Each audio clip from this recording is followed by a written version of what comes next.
Greetings, my name is Jonathan, Archaea on AVSforum. This video is about the Epson QB1000 projector versus the Epson LS12000 projector, two flagship home theater projectors from Epson.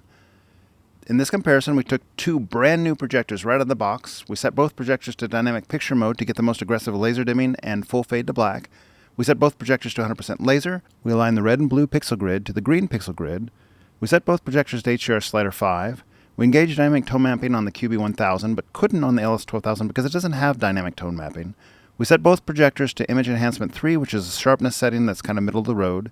We set both projectors to frame interpolation on low. In this comparison, we were projecting onto a 160-inch Seymour Neo-Acoustic Transparent screen, and for all images, the Epson LS12000 is on the left and the Epson QB1000 is on the right. You'll notice that the LS12000 box is bigger because it includes a chief mount, while the Epson QB1000 does not include a mount. The QB1000 has a gold accent ring, while the LS12000 has a silver accent ring. Otherwise, the chassis are identical between the two projectors. The first thing you might notice here is that the QB1000 is just a little bit brighter, but you'll also notice that there's an auto low latency mode that allows the processor to switch between fine and fast for low latency gaming automatically, where on the LS12000 you had to make that switch manually. A couple more screenshots coming up just showing some backgrounds in some of the menus as we were kind of looking through patterns and so forth, just showing the projector's overall use. This next picture is a screenshot from the movie Lucy, and I'm going to go ahead and go to the live footage here. And unfortunately, what I wanted to most show you is not going to be possible through this video. The iPhone camera won't pick up the motion as clearly as your eyes will in person. As a combination of the iPhone's frame rate versus the source media frame rate and just trying to video record it never works very well. But what we noticed was, like, as that camera panned up the Eiffel Tower, the grid structure, the steel, all that kind of stuff, there was no noise in it. It was a very clear image. And on these cliffs of Dover, as it rotates through, it was so clear it looked like still photographs, like there was no motion noise.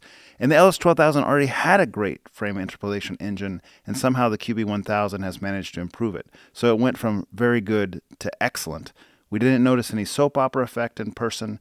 It's somehow like they managed to get perfect motion without any soap opera effect, which is really what you're wanting from a frame interpolation engine. So we were very pleased with that. This next scene is from Encanto. I think projectors have a tendency to kind of mess this scene up a little bit. It's a little dim and dark and hazy, and I was curious if the QB1000's dynamic tone mapping would make much of a difference on this scene, but frankly, I didn't see much of a difference. You can kind of see in the video here, even though it's just cell phone quality and not that great, that the two projectors were like flip a coin on this particular content. You couldn't really tell much difference. So I left it in here because that's what we're trying to showcase, is where there are differences and where there are not. Contrast-wise, they look very similar. Most of the other stuff is down to just color calibration. I'm going to try and catch it. The big white screen? Mm-hmm. So right here, Ryan was trying to find that moment in the movie where the screen goes white to compare the brightness between the two projectors. And I'm going to go ahead and mute my audio here again to go back to the original footage to let you hear the discussion that was going on at the time. Like, the right is definitely brighter. Yes. But I don't know if I'd say it's bright. I don't think that looks that much different here. It doesn't look that much different, but the right is definitely brighter. Right, but the question is, when we get them the same white, are you going to notice it? Or you notice it more because the right is brighter. The question is, are you going to, given the level of brightness between them, are you going to notice as much when they're the same white? Yes, but my point is, to finish my point, I don't think it matters. Yeah. I think if you're trying to push a overly large screen, it's going to have a benefit for you. Maybe.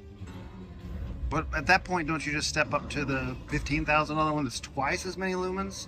Like not just 20% more, twice as many more? And less than half the contrast? I think, well, have you seen any actual hard numbers on it? I haven't seen hard numbers on it yet. It's just a QL though.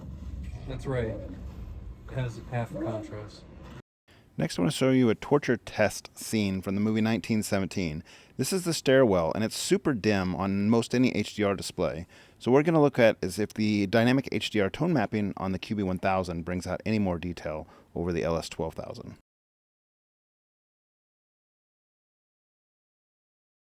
The camera's picking up differences. You know how sometimes cameras pick up differences human eyes don't pick up as easy? Like, it looks definitely brighter in the image on the camera on the right. It is. Yeah.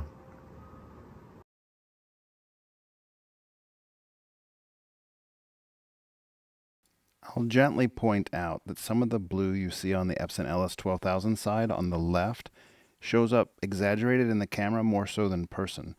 A white balance and color calibration could help with that, but remember these are just out of the box in dynamic mode.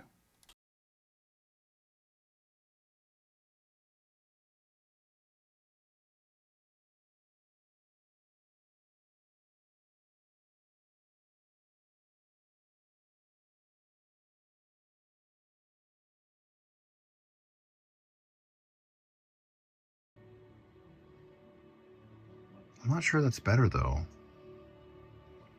On that wall, is it focusing on that wall? Didn't it almost look like less detail on the wall on the right?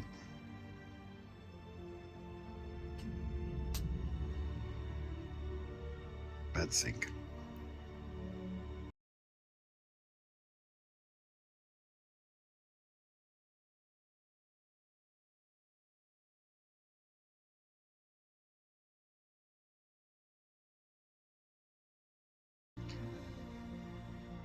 There's a little more detail in the buildings on the right-hand side now, I think. I agree. So if I may have the liberty to describe a little bit more of what we saw in person, because the iPhone camera doesn't really pick that up too well. The detail was slightly elevated on the QB1000, which is a good thing, but not really enough for my preference. Not to the level that like a JVC would elevate the brightness in that scene. So you got a little bit more detail, but it was just a hint more detail. One thing I'd like to see Epson do is change the HDR dynamic tone mapping from just a toggle of on or off to allow like a tiering or a slider to adjust to subjective taste. This brings us to the Avatar Way of the Water clip. Look and see if you see that extra brightness that the QB1000 brings to the equation. It's not very noticeable in our subjective opinion. The highlights might have been a hair brighter, but it was almost flip a coin territory. Yes, it's noticeably brighter, but not dramatically brighter. But you can't notice that in any. If you walked away, could you tell In the most difference? scenes, I can't even tell the difference in this. It's just in highlights. Can't tell. Now for this particular clip, out of curiosity, we changed the HDR tone mapping to 1 on the Epson LS12000. So instead of being 5 like all the rest of the clips, we put it at 1, and then we compared it with 1 to the dynamic tone mapping. I wish we would have also recorded this clip with tone mapping set to 5 as we had with the other clips, but we were just playing around with it at this point, and I didn't get footage of it on 5. HDR tone mapping setting of 1 is not something most people typically use on the LS12000. It clips bright highlights pretty strongly, but again, you'll just have to kind of take our word for it that the dynamic tone mapping on the QB1000 was slightly better than LS12000 with tone mapping on HDR5.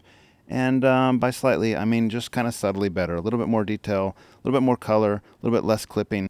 Though to be quite frank, I personally concluded it was a pretty minimal change.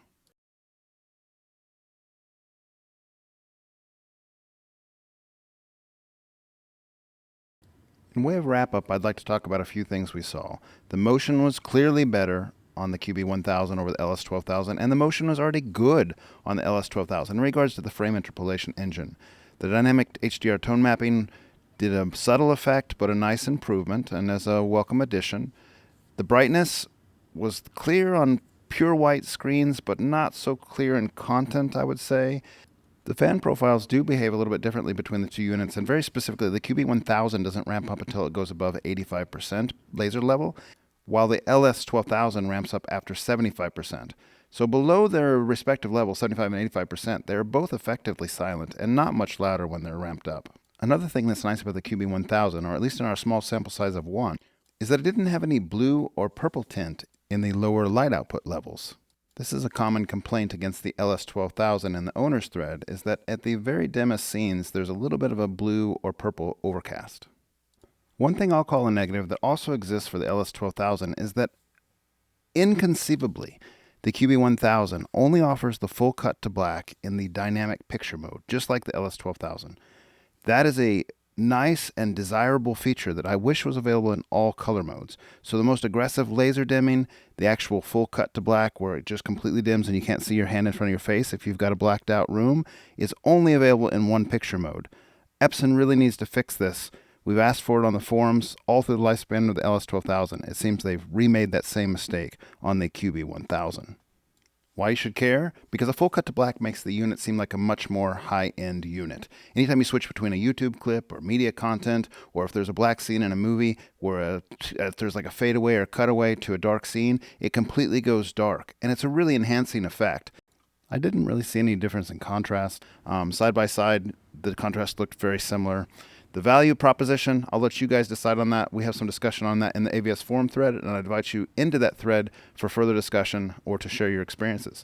Thanks for watching. Have a great night.